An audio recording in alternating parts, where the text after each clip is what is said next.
Adam, welcome today. And a lot of people don't know this, but Adam is also one of our presenters on the Govology.com platform for some of our cybersecurity training that we do. We have both individual on-demand courses that are about 60 to 90 minutes, but we also do major deep dive cohort, which we're also getting ready to kick off in October. And I want to post that and plug that a little bit because it's a really great program. But what a lot of people don't know is that whenever we bring trainers to present with us on Govology, we don't just want to get some education. We want to get really the best education from some of the best people in the industry that are really helping out in a big way for small businesses that are needing to implement some of these various things that they're learning from the Govology platform. And I spoke with a number of companies before I came across Adam and his company.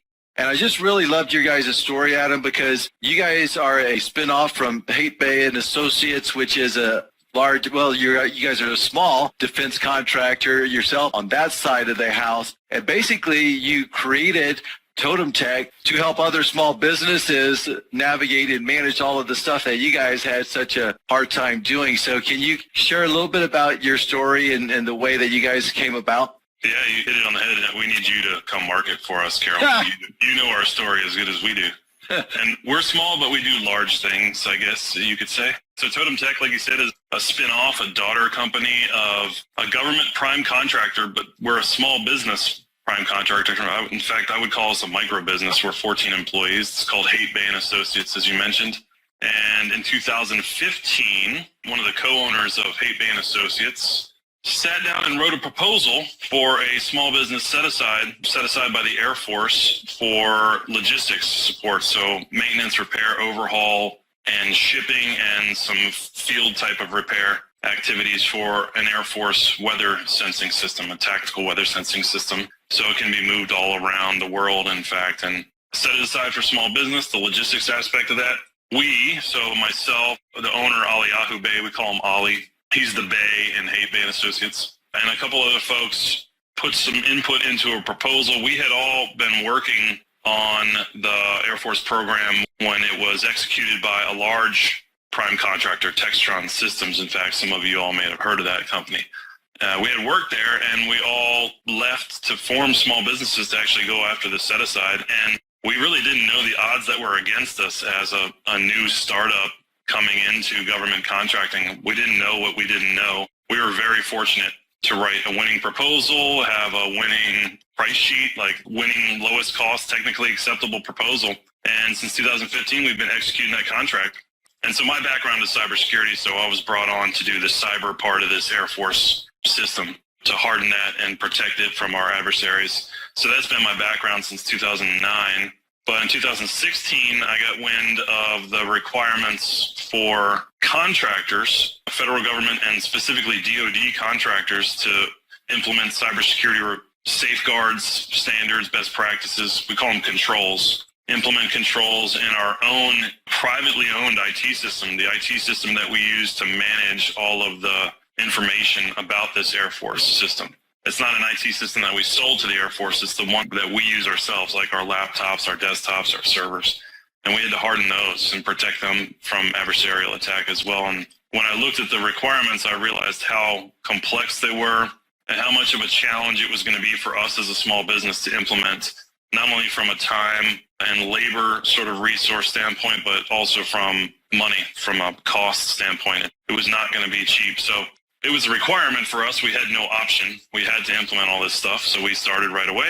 And in the process of that, we realized that our experience and our expertise, if you will, we could lend that to our peers, our other small businesses, especially micro businesses, so under 20, 25 employees. They were really going to struggle with this. So we formed Totem Technologies in 2017, so shortly thereafter, to bring our experience and our expertise to our peers. That's a rough sketch, a rough overview. There's a lot that goes in between that, a lot of hurdles we overcame, a lot of successes. We've had great CPAR scores since the beginning. In terms of Air Force weather, we've been called by the contracting officer team, the program management team, a model program for Air Force weather. So we're very successful on the Hate Bay side. And I would say likewise on the Totem Tech side. So Happy to be on with you guys. It's good to see you again, Carol. Good to see you again, Michael. And awesome, appreciate man. the chat. We love that from the trenches approach that you bring in. And in this particular episode, that's what we kind of want to unpack is just like you're a new contractor out here. Maybe you're not a new contractor, but we're going to get to a lot of questions. I want to go to Michael real quick, before we really kind of dive deep into the questions and say, Michael, I know you got a big network yourself with folks that you guys work with. What are you seeing in terms of like some of the big challenges that some of your contractors that you work with are having with cybersecurity? It's a good question. And as we were saying just before we started, I feel like Adam and I have kind of been in a Groundhog's Day type of moment. Every time I see him, we're having almost the exact same conversations for literally the last 3.5 years of, hey, this is coming. Hey, this is going to be an issue for small business. Hey, you got to get prepared. And then they just kick the can down the road. So like a lot of our clients have just said, I don't care about this. I don't want to know. Like I'm not concerned about it to a degree because of how many cans have gotten kicked down the road. So I'm interested to hear from Adam today and hear what his insight is yet again on where we think we are, what we think is going to be coming out over the next year or so, what that looks like. Also, as well, do you think the can's going to get kicked down the road again? What does that impact look like? Because it's funny because we've all known cybersecurity is such an issue. We've talked about it. It was a big deal around the elections. It was a big deal around all kinds of different things. And yet this is something that the government just keeps going, I don't know. Let's just move it. Hey, there's 15 things. There's 75. Oh, I don't know how many things you need to do. That's how it feels like watching the cartoon from inside of like what is actually going on. Who knows anything about this and how to make it work, right? So I'm really interested to hear from Adam today on what he's seeing. As somebody who's been working in the trenches and can give us some updates, because for our clients, it's just been like 3.5 years of, we got to do this. Oh, wait, let's put it on pause. We got to do this. And we've had clients working on security plans, going through self-assessments, only to put the brakes on and then restart, and put the brakes on and restart. And so there's just so much confusion right now. It would be really helpful to kind of clear some of that up. And I think on that point, Adam, maybe that would be a good place to start. And I know one of the things that Michael's referring to is the CMMC thing, and that's the DoD kind of requirements around cybersecurity. But just in general, I mean, there is a lot that people probably don't even realize that it's not only the DoD that's requiring cybersecurity. If you're doing business with any state and local government agencies, we're seeing them in some of the things that we've actually gone after. And you'll see some and other federal. And other federal. The VA has now some pretty stringent requirements with them. So if you could, I guess, how do you make sense of this whole big picture? If I was to tell you, Adam, that, hey, I want to do business with all state and local agencies and all federal agencies, where do you start to break that down and maybe kind of in your mind put together some type of a overarching plan of security, or maybe a cone of security or something like that, that can help you across all of your contracts? The cone of silence. Like the cone of silence, right?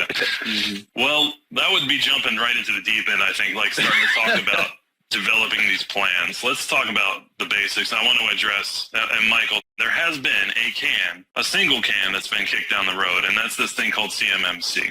We can come back to that and talk about that. That's essentially, for the Department of Defense, it is the stick that the Department of Defense has to beat us, the supply chain, over the head to get us in line to say, implement these cybersecurity standards so we stop hemorrhaging data to the adversaries, China, Russia, North Korea, Iran, organized crime. That can has been kicked down the road a little bit, but the overarching requirements, the things that we have to do that will be held accountable for under CMMC, they have not changed.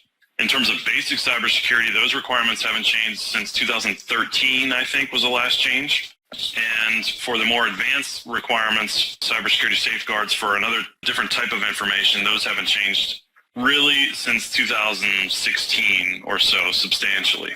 And it all boils down to what type of information do our company expect to handle as part of executing a contract. With the federal government, all of us, no matter what, no matter where we are on the supply chain, whether we deal directly with the federal government agency, Department of Energy, Homeland Security, DoD, Department of Education, VA, we all handle something called federal contract information. The acronym for that is FCI. The definition for that is almost literally all information related to a federal government contract that hasn't been explicitly authorized by the federal government to release to the general public.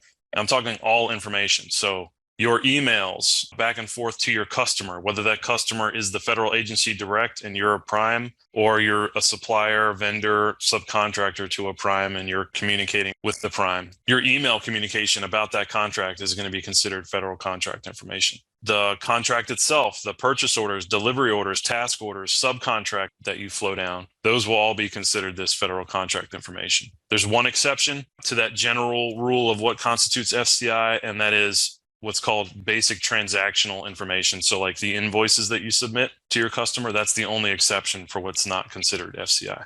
Everything else is, and by virtue of working anywhere in a federal government supply chain, you are mandated by a FAR clause. Your audience is going to be pretty familiar with what FAR is, but I'll spell it out. Federal Acquisition Regulation, the sort of contracting Bible. There's a specific FAR clause, 52-204-21, that requires us to implement some basic cybersecurity protections to protect that FCI. That hasn't changed in a decade, that requirement. How the government holds us accountable for doing so is a different story, and we'll talk about that when we talk about CMMC. And so if you think of FCI as this big circle, in a Venn diagram, there are certain types of FCI that are a little bit more sensitive, that require additional protections. Not rising to the level of sensitivity of like top secret or secret, like James Bond level type of information, but unclassified controlled information, what's called CUI, controlled unclassified information. It's a subset of FCI. So in the Venn diagram, you're looking at a smaller embedded circle in that FCI circle. When we encounter the CUI, we have to put some additional protections in place. That requirement to put additional cybersecurity safeguards in place has been around since 2015, 2016, and they have not substantially changed those requirements. What has been in flux and what has been frustrating for a lot of us that work in the federal government supply chain, especially with the DoD, how the federal government and the DoD plans to hold us accountable for meeting these contractual requirements. That's the CMMC, the Cybersecurity Maturity Model Certification. That's been in quite a bit of flux for the last 3 years. There's some updates to that for any of your audience that's been paying attention to that. I can go through those updates today. But that's the bottom line. It depends on what type of information you're going to handle. The type of information dictates, mandates, obligates you to put in place some cybersecurity protections. And those requirements, which by law you are obligated to if that clause is in your contract or flowed down to you through like a purchase order or something, or reps and certs, you are mandated by law to put these protections in place. And that hasn't changed for quite a few years. Yeah, and that can be a bit confusing, right? And that's one of the things that I was hoping we could help to uncover on the call today for the folks who are showing up and watching this video. If you're out there, how do you know if you're going to be required to meet compliance? And what can you do to start preparing at the basic level? I know that a lot of time, maybe all the time probably, it's always kind of in the solicitations, and sometimes it might not always be spelled out. Sometimes it might be incorporated by reference with some of these cyber requirements. So I guess one tip would be to you just make sure whenever you're looking at your solicitations, if you see anything with regards to cybersecurity, make sure you're taking that into account. But then there's different levels. And I think that's what we're looking at with the CMMC of a level 1, of a level 2, of level 3 certification. And I guess the more sensitive the information, the higher level you would need to comply with. Within that CMMC is a mix of these FAR clauses and the NIST 800. And can you help to explain that to folks? Yeah, I can. So we mentioned the basic cybersecurity requirements for protecting FCI. Those requirements will be called out by a specific FAR clause, either in full or by reference in a contract, flowed down, and the prime contractor is required to flow down that clause, that requirement through subcontracts, reps and certs, requirements, purchase orders, delivery orders, those sorts of things. They're required to flow that down. So if you see this clause, 52-204-21, I forget the exact title of that clause, but it's something like basic cybersecurity safeguards. And so you can also search that term cybersecurity in the flow down, the contract, subcontract. That clause being in your contract, and even to back up a step, Carol, if you are starting a business or have a business or pursuing work in the federal government supply chain, period, you're going to be subject to that clause, those requirements for the protection of that FCI. These requirements range from, they're called basic, and they are kind of basic. Like it's things like you must require our username and password to log into your IT systems. It's kind of like no brainer. Like there's no Windows laptop that doesn't require that out of the box. There's no iPhone that doesn't require some sort of PIN or something to get logged into it. So you have that kind of requirement. There's a requirement to protect your physical buildings that your company operates out of with doors and locks, or locks on doors and windows, surveillance, access control into the doors. So making sure that only authorized individuals can enter into the building where the federal government information is handled. And then there's a sort of like, that's a physical end of the spectrum and a digital or logical type of protection. And there's 17 requirements, basic requirements that fit somewhere in that spectrum. Those are the basic things. They'll be called out by this particular FAR clause. That's for federal contract information. If your organization is expected to handle, so that means store, process, or transmit, that more sensitive subset of FCI that we call CUI, that's controlled unclassified information, then the agency will explicitly in contract make the prime contractor aware of that, and also require the prime contractor to flow that requirement down in full, so not by reference, the full text of this clause down through the supply chain. The DoD, so in the Department of Defense, and the Department of Defense is really the tip of the spear when it comes to protection of controlled unclassified information right now. They are leading the charge in terms of a executive branch agency and getting their sort of ducks in a row, the supply chain secure. And the DoD will include a clause, DFARS 252.204.7012. And by the way, you can Google any of those clauses as well if you want to look up and read the reference, which we suggest that you do. Yep. And it's supposed to be included in full in contracts and flowdowns. And that is the clause that is indicative that as a member of the supply chain, you will be encountering the CUI and are therefore obliged to protect that CUI. And there's two main sort of umbrella overarching sub requirements in this clause. One is to provide adequate security for CUI. The other is to be able to recognize cybersecurity incidents. So recognize when you're under attack and report that to the DoD so the DoD can help if they need to. That first subclause, adequate security, in the DFAR 7012, it says you will provide adequate security by implementing a NIST standard. NIST is National Institutes of Standards and Technology. They have a series of cybersecurity publications, and one of their publications is the 800-171, which is a list of 110 safeguards, 110 that we must put in place to protect that controlled unclassified information. So it includes all those basic safeguards I mentioned before, like usernames, passwords, antivirus protections, physical security of the building, and adds an additional 93 or so safeguards on top of that. So I saw a question in the chat from Malcolm, is 52-204-21 the clause that makes contractors comply with NIST 800? It is not. It's the DFARS 252-204-7012 that obligates us to implement the 800-171 for the protection of controlled unclassified information, CUI. You mentioned, Carol, that this NIST stuff, like 800, like where does that all come from? That's specifically called out in DoD contracts right now, although there are other agencies that do refer to NIST 800-171.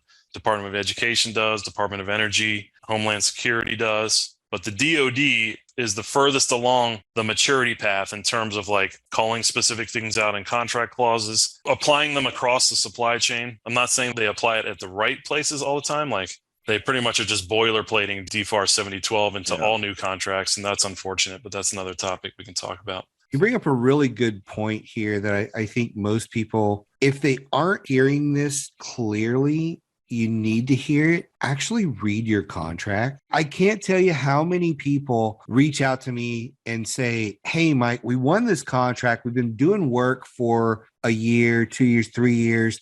And the contracting officer just asked a question. And man, they're not going to like our answer to this question. And we went back and looked at our contract, and sure enough, this was in there.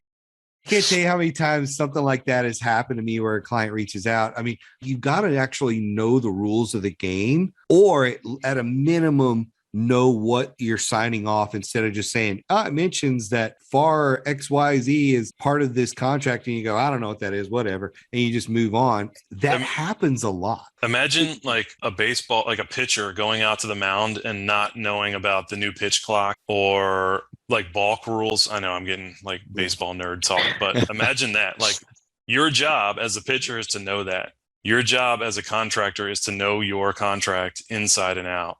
Yeah, Michael, 100% agree.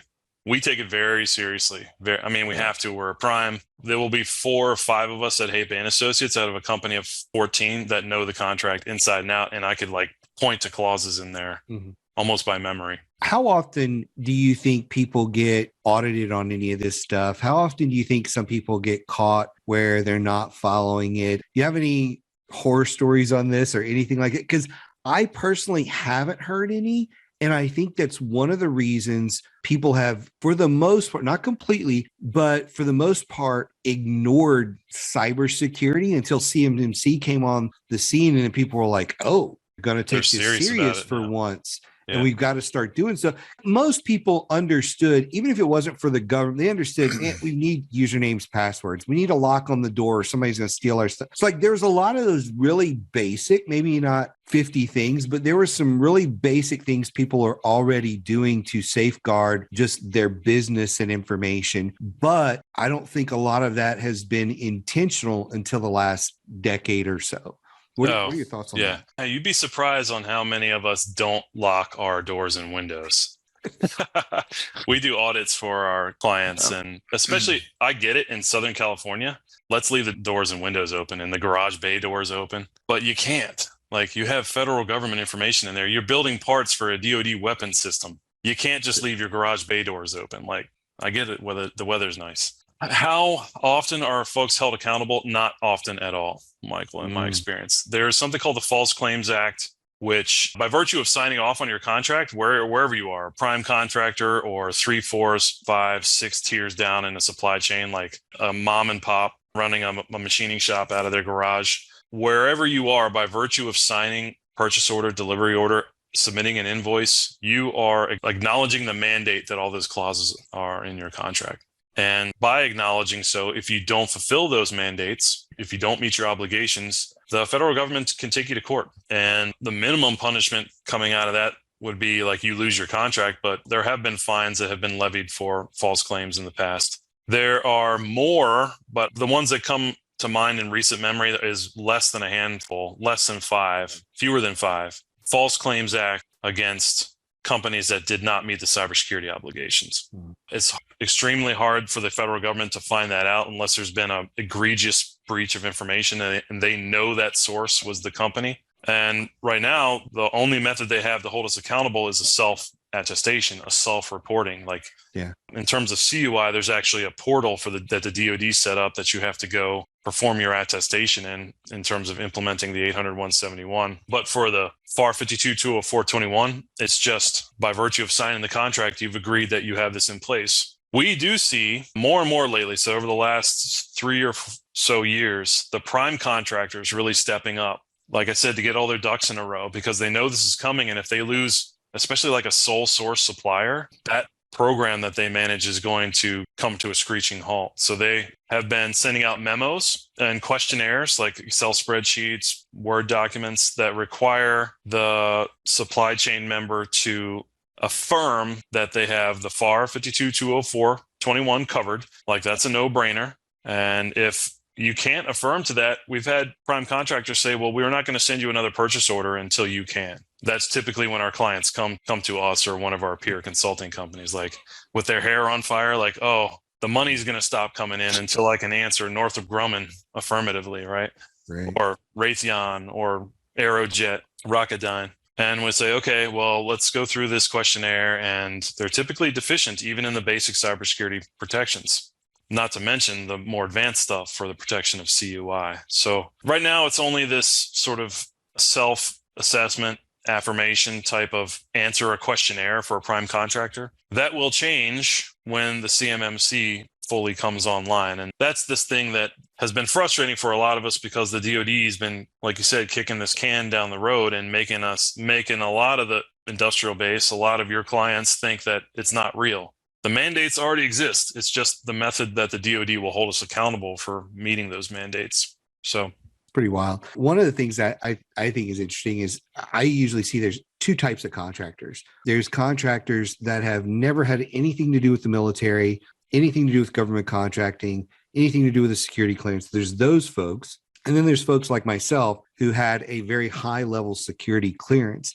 And most of the time you see the cleared folks who treat the information very differently. Even what you would consider irrelevant data that you can find online, you treat it very differently than some of those folks. But I also see people with high security clearances who, they use password as their password, or they store classified documents in their garage or their bathroom. Yeah, exactly.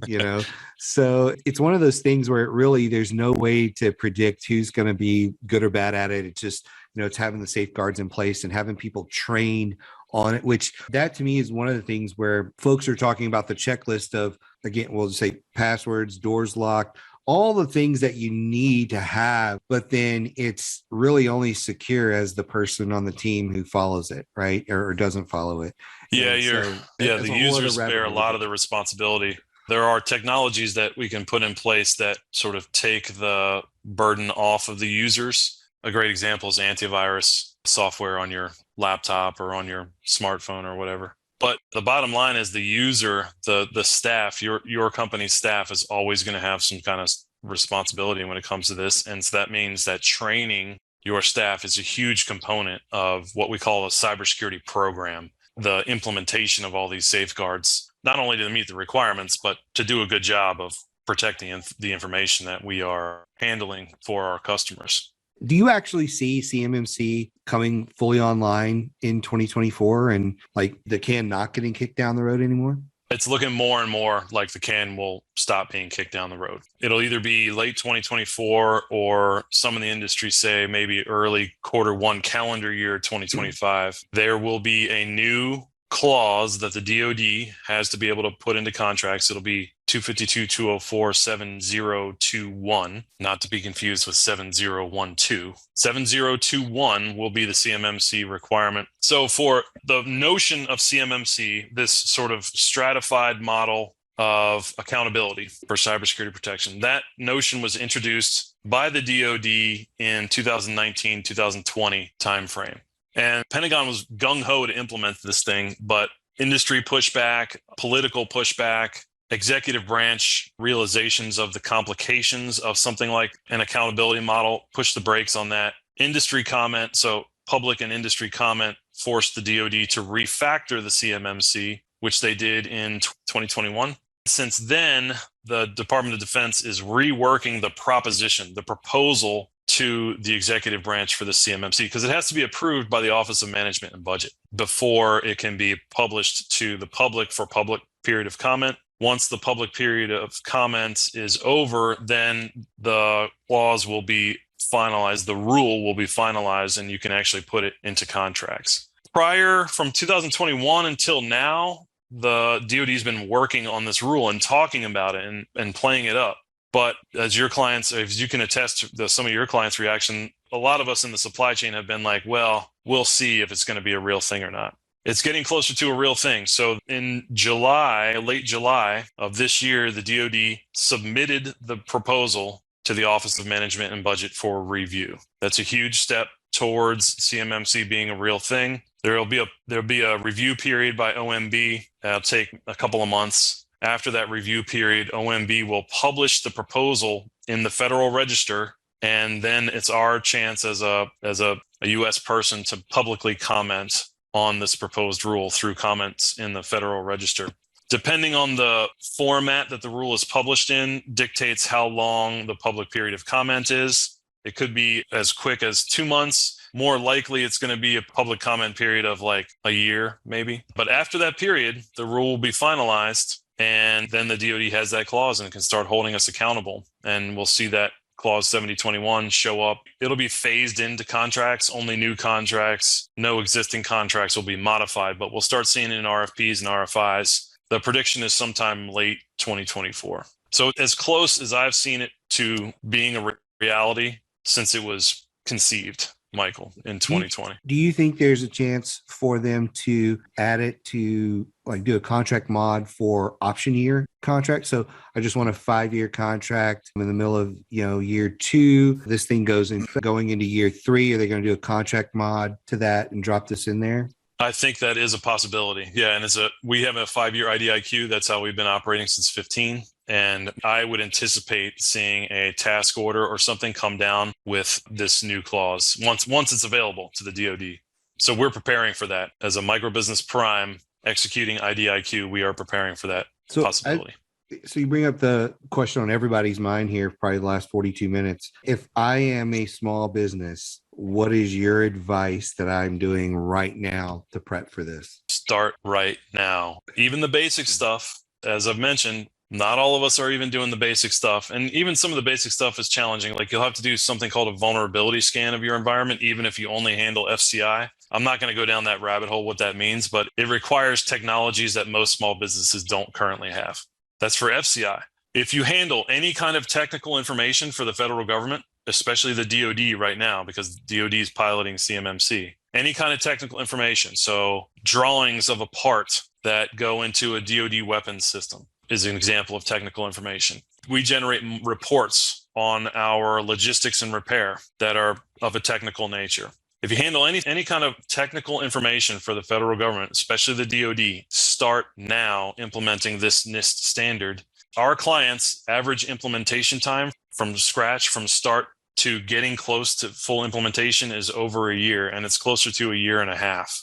It's not something that a small business can do overnight because there's so much to do. None of it is impossible. A lot of it is challenging, and implementing 24/7 monitoring of your IT environment. That's not something that even most businesses, whether they're large or small, that aren't in a regulated environment do. Putting technologies and really humans in the loop to monitor, looking for bad guy behavior, that's a requirement for controlled unclassified information. Not something most of us do, and a challenge to implement, both in terms of time and money. And so the earlier you start, the better.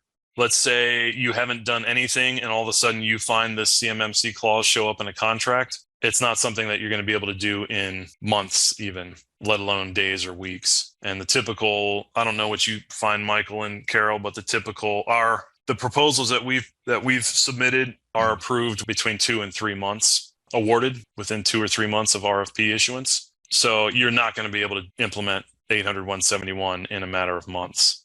So the earlier you can start, the better. And that's one of the things I also wanted to touch on too, Adam, because I see a lot of things where I call them showstoppers, where folks will all of a sudden they see the solicitation and they recognize there's this requirement in there to bring themselves into compliance with.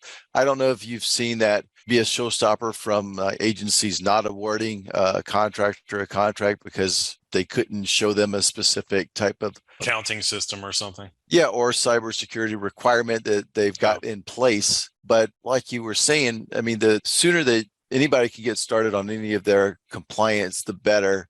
Not only do we not want it to be a showstopper for people, if that becomes a showstopper in terms of like contingency upon award, you have to have this, right? And then the second thing is like, you don't want to go with your hair on fire either at the same time. You want to start to kind of implement this over time into your business. So it's just not such of an impact on the team. Yeah. But the question that I've got related to this, and the question that is on everybody's mind most of the time, is just like, okay, I see that this is going to be something that I need to get on board with. It's relevant to every contractor that's doing business, and sometimes at different levels. But what do I do now? What is the cost of it? We are promoting our CMMC workshop, which we have coming up in October. And I know we've been doing that for a couple of years now. And a lot of the contractors that we've done it for really like it. It's not free, but it's a nominal cost. And what we wanted to do was to have people be able to operate over a series of weeks where they're learning a little bit and they're implementing with your guidance along the way. So that's what the big question is in terms of, as we promote this workshop, where do people find themselves after they get through it? And do you think that this is going to save them a lot of money in the process? Because that's what we're really trying to do, is to kind of take something that, when I was having conversations with some of the early cyber firms that I talked to that were doing this, and they were talking like 60, 70, 80K for small businesses, we try to bring that down. So what is the anticipated outlook on the cash layout, and how can you get it done in the most efficient and economical way? Question mark.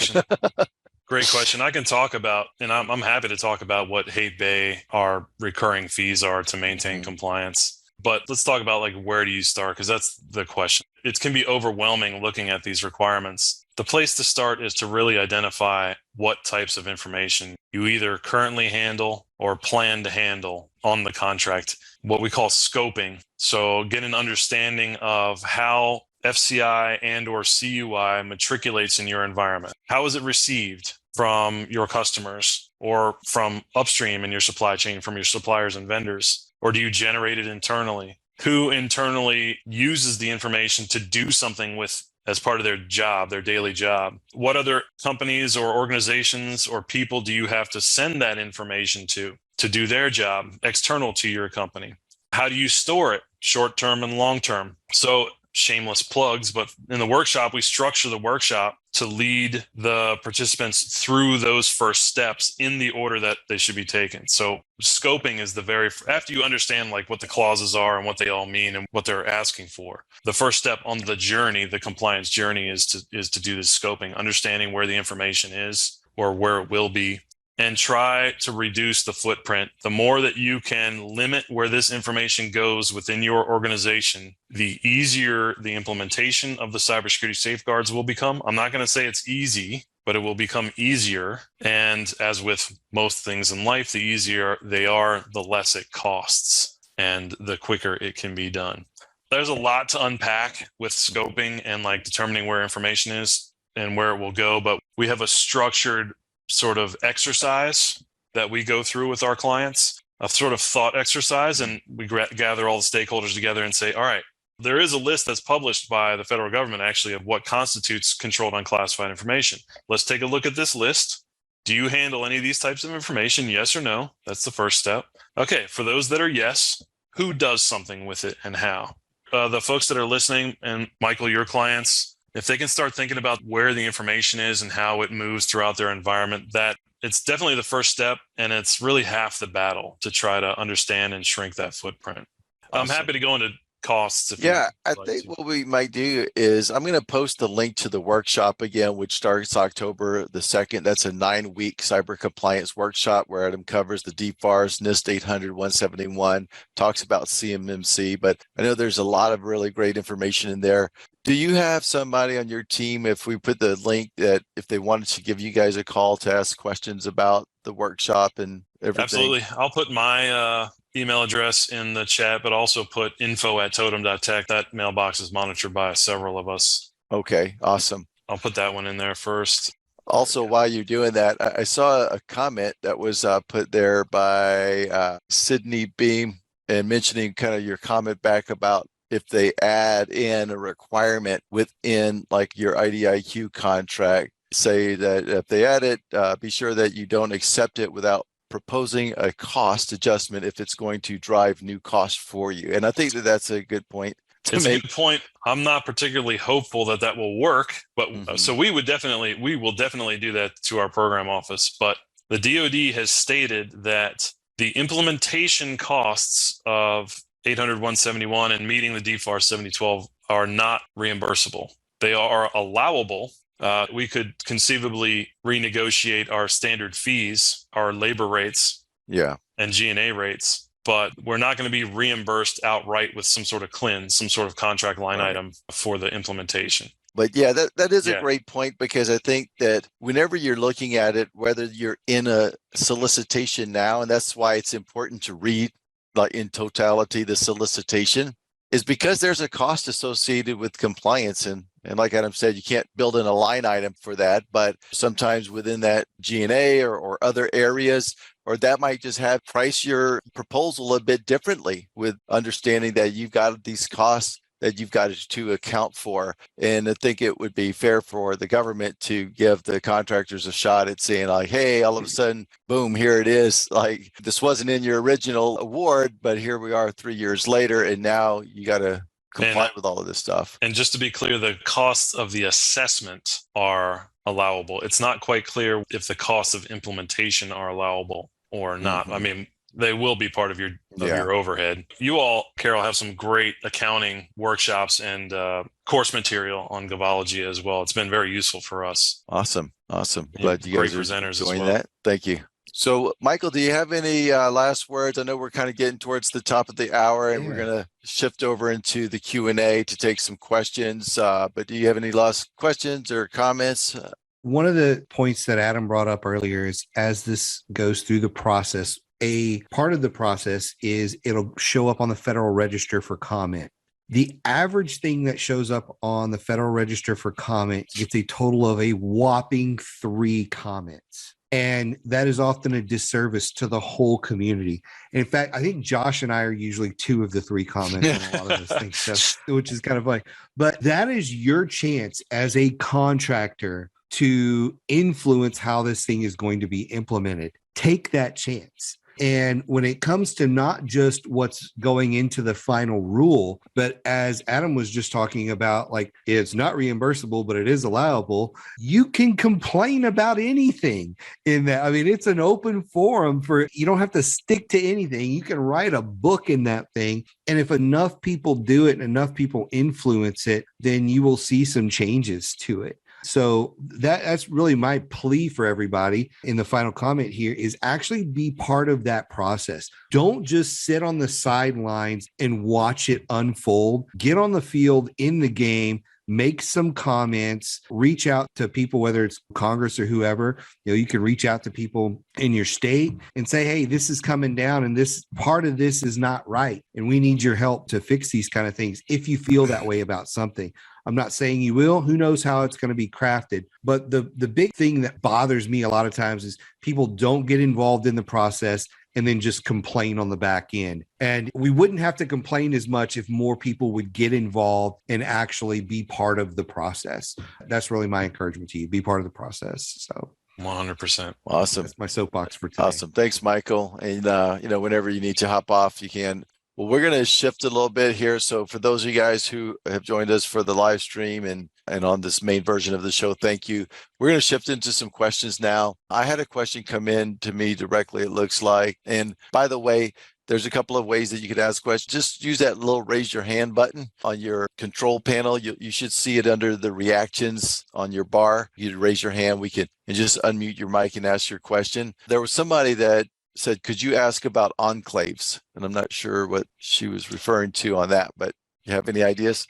Yeah, enclave, that's a sort of jargony term, or actually the more complex jargon would be something called an isolated security domain. That's what NIST calls it. Colloquially, I guess we would call it an enclave. That is where you carve off a portion of your IT system and isolate your controlled unclassified information, or your FCI for that matter, to that sort of separate part of your IT system. Lots of ways to accomplish that. The way that we see more and more, and in fact, Totem actually offers a secure CUI enclave all in the cloud. So we say, okay, we're not going to handle, for those of us that can manage this, we make a statement like, we're not going to handle any CUI in our on-prem environment, like on our servers, in our server closet, or directly on our laptops. We're never going to store a CUI file on here for various reasons. The main reason that we would make a decision like that is because it's expensive to secure laptops. It's expensive to secure servers on-prem. Why don't we leverage the cloud? Microsoft manages their servers in like Microsoft 365 or Azure, their cloud service. It's their responsibility to do the heavy lift on securing those things. We can save some money, and we say we're only going to handle our CUI in a secure cloud environment. Totem actually offers one of those environments. We call it ZCAS, Zero Client as a Service. This is very relevant because the next question I was going to read you is the compliance process simpler and less costly if we use a cloud-based system like Teams? It can be, but you have to understand that none of the requirements go away by using an enclave. Enclaves can make the implementation of the requirements easier and cheaper. A lot of people are frustrated by cybersecurity folks because our answers to a lot of these questions, Carol, are it depends. Yep. Or Yep, they start that's with true. it depends. And I know that's frustrating, but it really does depend. It really depends on the scoping, how your information is going to flow through your environment. If you are in a fortunate enough position to say, I'm only going to use Teams for our controlled unclassified information, that is an option. You will be paying more for that from Microsoft because they have special tiers of Microsoft 365 that are secure enough for controlled unclassified information. The commercial environment is not. So you have to bump up a tier in Microsoft 365 for which you'll pay more. But there are strategies like that you can leverage cloud's services for enclaves. Yeah. Google Workspace is another great example. I see Joe type that in the chat. Google very recently, so I think it was last year, had their workspace, if it's configured in a particular manner, called assured workflows or assured workspace, something like that. You can actually use Google Workspace for CUI as well. So you can make an enclave in the Google environment. It's not just Microsoft. You can use Amazon as well, Amazon services. And is that something that you also talk about in once folks get down to the workshops, kind of how to select? We do. In fact, the workshop, as you mentioned, is 9 parts. It's a 9-part series. We stretch it out like that so it's not too intense and it gives you plenty of time to do the work that we suggest you do during the workshop. And if you do put that work in at the end of the 9 weeks, you'll come out compliant with the current requirements. But anyway, the very first lesson in that workshop, we do something called a deep dive at the end of the workshop where we go down rabbit holes. We explore some of the jargon and we talk about which cloud services you can use and why, and how to know if you can use a cloud service for a particular type of information. Awesome. That's lesson 1 of the workshop. I got another direct question, and maybe it was a comment, but this could open up a whole another can of worms because we talked a little bit about this a lot. So the comment is, how about warning about companies advertising solutions, but misleadingly are only part of the solution? So I want to say this too, and with this caveat, because you and I, Adam, have talked a lot about the big push for Project Spectrum, which is a DoD solution in itself. It's not a private company. And there's a lot of businesses that are kind of being directed in that area. But in the span of all of the resources out there, yeah, it can be very confusing. I mean, you could hire a company and pay them a lot of money and not even get to where you needing to go. On the other side, you can use some free resources maybe, but don't close the gaps either. So is there a way you could talk about that in a very really kind of summed up kind of way? It depends.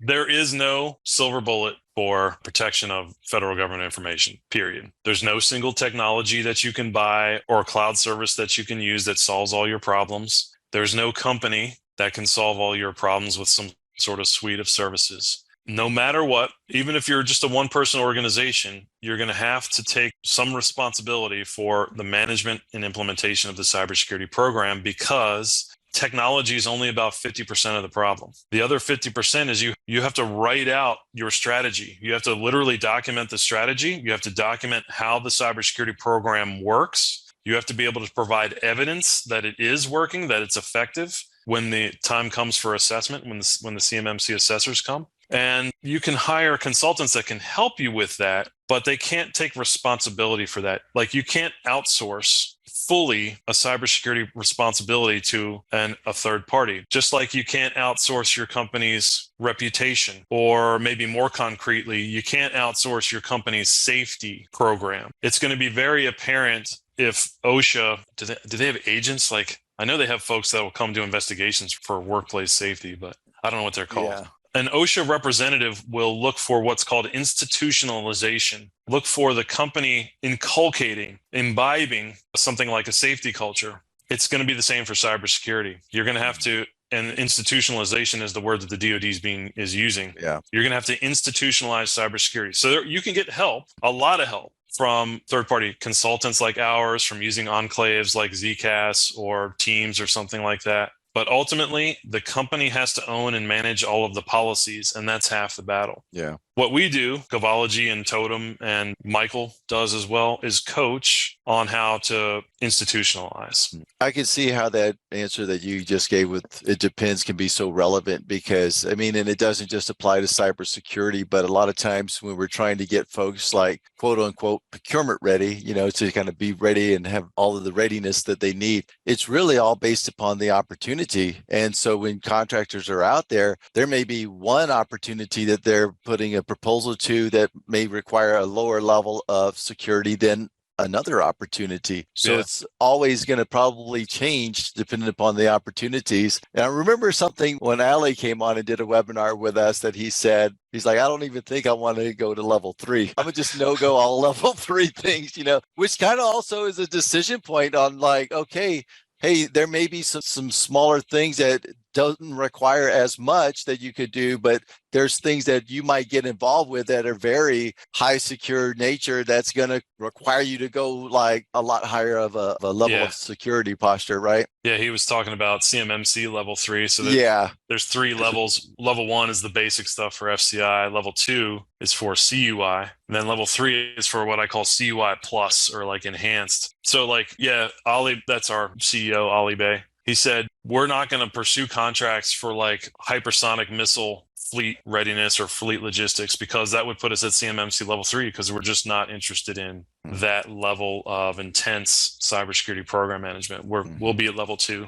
and we'll be fine with that. And those are the opportunities that we'll look at. And I think that's a great takeaway there too, because it makes people realize that, hey, yes, this is going to be a little bit of a thing to implement in the business, but at the same time, there's a lot of opportunities out there that you can get that level 1 or level 2 and be just fine and don't always have to go to the highest security level. So when you see some of these really stringent requirements, they may or may not apply to you, but it's always should be in the solicitation and in the clauses what does apply.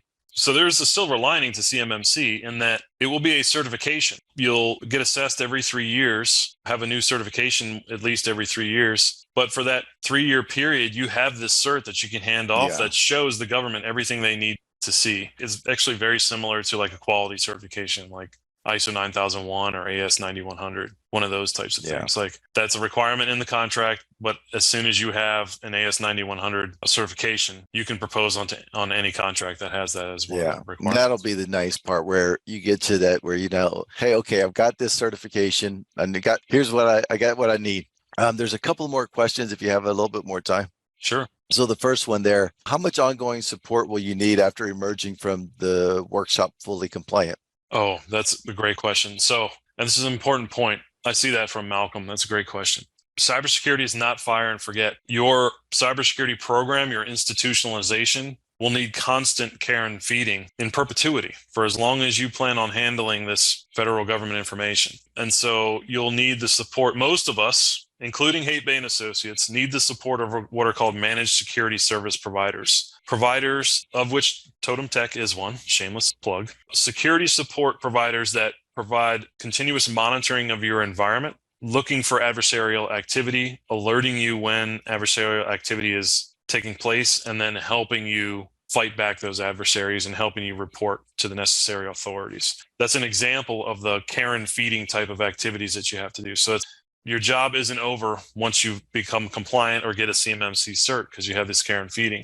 I can talk a little bit, Carol, if you feel like it's a good time, talk a little about expected costs of that. Yeah, and while you talk that, I'm also going to read this question to you because I think it's also relevant. Is they say, how is a single member firm expected to comply with this at a price point that they can afford? It sounds like the requirements will result in hiring additional staff. Hiring additional staff or outsourcing to a managed service provider. Most micro businesses will rely on that second option. Managed service and that's why it's good to know your cost up front, because when you're looking at these solicitations in the clauses within them, and there's a cost of compliance, like Adam was saying, I mean, you can't line item it, but it's going to be a consideration on the price that you put in your proposal to the government. And if you don't build it in somewhere, And later on, they come and say, hey, you were supposed to do this. Sorry, you missed it, but you're going to probably have to complete performance of this contract at a loss. It could happen to you. So that's why we're really passionate and trying to get some good information out here. So Adam, I'll let you kind of just go forward with what you were going to mention before I kind of read that last question. Yeah, these are all relevant questions and comments and topics. The bottom line is at CMMC level 1, or if you're only going to handle that federal contract information, the basic type of information, you can still expect care and feeding costs, annual costs for maintaining a program to be somewhere in the low 5 figures, somewhere between $10,000 and let's say $30,000 annually, just to maintain a compliant program. When you start talking about CMMC level 2, when your organization is anticipating handling controlled unclassified information, those numbers jump up in order of magnitude. You can expect low 6 figures, $100,000 around there in annual care and feeding costs for a cybersecurity program. These aren't just arbitrary numbers. I can back these up with data from ourselves, which is going to be the most relevant or most visceral, I think, to you all. But also I have numbers for the hundreds of clients that we've helped, and they're very similar. So the bottom line is, if you are going to handle CUI on a contract, but you don't expect that contract to provide a couple $100,000 in revenue, you might want to think twice about it. Haight Bay and Associates, currently our care and feed of our program, our annual just maintaining the program, our costs are anywhere between $75,000 and $100,000 annually. What goes into that? Well, we pay about a third of that, between a third and a half of that, to a managed security service provider, a security operations center. This is a company whose sole reason for being is to monitor other companies for adversarial activity, monitor for cybersecurity attacks, let us know when it seems like we're under attack. That's their job. And then help us figuratively fight that fire. They're called a managed security service provider, MSSP, anywhere between $30,000 to $50,000 annually. That's usually the most expensive part of the protection of CUI when it comes to care and feeding of the program. Next most expensive is licensing, especially for cloud services. So depending on how many employees you have, like if you're going to use Microsoft 365 environment, the federal government information environment, you're looking at annual license costs between $300 to $1,100 per person, depending on what that person's going to be doing in Microsoft 365. When you total that up, even with a 10-person organization, you could be looking at $10,000 annually. Okay. Then whether you do this internally or you outsource to a managed service provider, the environment always changes. Your IT system changes. Technology gets old. You need to replace servers. You might win a new contract and have new types of information in another customer environment that you have to worry about. You have to factor in the nature of IT and that it's constantly in flux. That for us is sort of doing project-based, like keeping tabs with technology, even for a 14-person company, is $20,000 to $30,000 a year. So all these little things add up. Labor costs for like my labor to manage the program as the information security officer, my time has to be accounted for. So when you factor all that stuff up, you're looking at a 6-figure problem, even for a micro business, to handle controlled unclassified information. As a 1 or 2 person shop, there are some efficiencies that can be realized, especially by taking advantage of cloud-based enclaves that can drop that significantly below 100,000, but still in mid 5-figure range. So even a 1 or 2 person shop can look at like $30,000 to $60,000 annually, most likely, to be able to handle CUI properly. So it's no joke. You really have to have your accounting, understand your accounting to know your revenue, know your costs, be able to accurately calculate overhead rates. It's not a small undertaking you're signing up for doing business with the federal government. Adam, the last question I'll put towards you is, and this is just my personal curiosity type of question, but as I was listening to you, by the way, that was a great breakdown on the cost. I think a lot of people have no idea in terms of like it being that costly, and just that little tip of information was so helpful, because now, again, as I said earlier, when folks are looking at these requirements in their solicitations, there is a cost of compliance that needs to be factored in. You can't just look at the line items that here's what we're going to do in the scope of work. There's a cost to compliance, and that needs to be factored in. I was curious as to know, have you had any contractors that know you guys are out there looking at this contract that they want to propose? They know that there's going to be a cost of compliance, and they reach out to you guys and say, yeah, hey, Adam, we're looking at going after this contract. We're finding these clauses. We want to do this. Is this something like that we can do? And also, if we get the contract, what do we need to factor in about for a compliance cost on this? You got any contractors that reach out to you with that type of questioning? All of them. Yeah, I figured that, but Yeah. that would be so helpful. And that's something that folks that are on this call today, if regardless, workshop aside, they had something that they're seeing in their solicitation and they wanted to reach out to you guys. Oh yeah, absolutely. Aside from the folks that come to us with the hair on fire saying, hey, like Aerojet is yanking my purchase orders, help. The next most frequent question we got are, can you take a look at this memo that we received or this delivery order? What does this clause mean? And what does this mean for my business? And it starts this dialogue. It depends on the company, right? But it starts a dialogue and we can help start folks on their journey. Unfortunately, I'm in the position to not frequently, but once in a while have to break it to a either current federal government supply chain member or anticipatory one and say, look, you probably don't have enough revenue or can't anticipate enough revenue to really implement it properly and pass the CMMC assessment. You're just not there yet. And that's heartbreaking. It's a heartbreaking part of my job. It's one of the reasons, like, I don't know if you pick it up in my tone, Carol, but I'm not a huge fan of the CMMC and this bureaucracy that's being created. I'm definitely a fan of protecting our information from China and Iran, right? Like, it's just the requirements are a one-size-fits-all requirement, and they're not differentiated for small businesses like I personally think they should be. As a small business, Haight Bay & Associates is facing the same requirements that Northrop Grumman is, that General Dynamics is, and I don't think that's fair. But it is what it is. There are efficiencies that we can realize. There's definitely a roadmap. In fact, we have something called the CMMC Compliance Roadmap at our website. So there's definitely a roadmap, and the road is navigable. If you think of it like a trail, like a analogy I use a lot is you're hiking the Appalachian Trail. Like, most of us could do that. It's just long. Yeah. It's not like climbing Mount Everest. It's just like hiking a long trail. So we can do it. Trail maps exist. Sherpas like Totem exist. Yep. But it's going to be a challenge, and I don't want to beat around the bush. Like, it's challenging. Yeah. And then the other challenge is then who's policing the non-compliant firms out there that don't build the cost yet. So, and a lot of times that's industry having to police themselves and the other folks that they're competing up against. Yeah, I mean, I think it was Malcolm wrote about the lowest price technically acceptable. Governments always, well, as long as they have lowest price technically acceptable as the criteria for the award, they're going to get the lowest price. How long does it take the government to realize that that awardee isn't up to snuff? Supposedly the CMMC will solve that problem for the government. That would be good, actually, because say if they could look and say, hey, okay, they've got the level 2 certification or whatever, that they know what that means. And I got to see the writing on the wall that would probably become like an evaluation criteria for award or something to meet this basic standard. Once CMMC is a real thing, once it is a clause, that will be a criteria for award. The DoD has stated it will be in all contracts. Yeah. Well, hey, Adam, I appreciate the extra time you put in today to answer all the questions. If you guys have any questions about the workshop or anything else like that we're doing coming up on October 2nd, I believe that starts. I'll put the link there again. Feel free to reach out to Adam. He'll be answering the questions for you on that.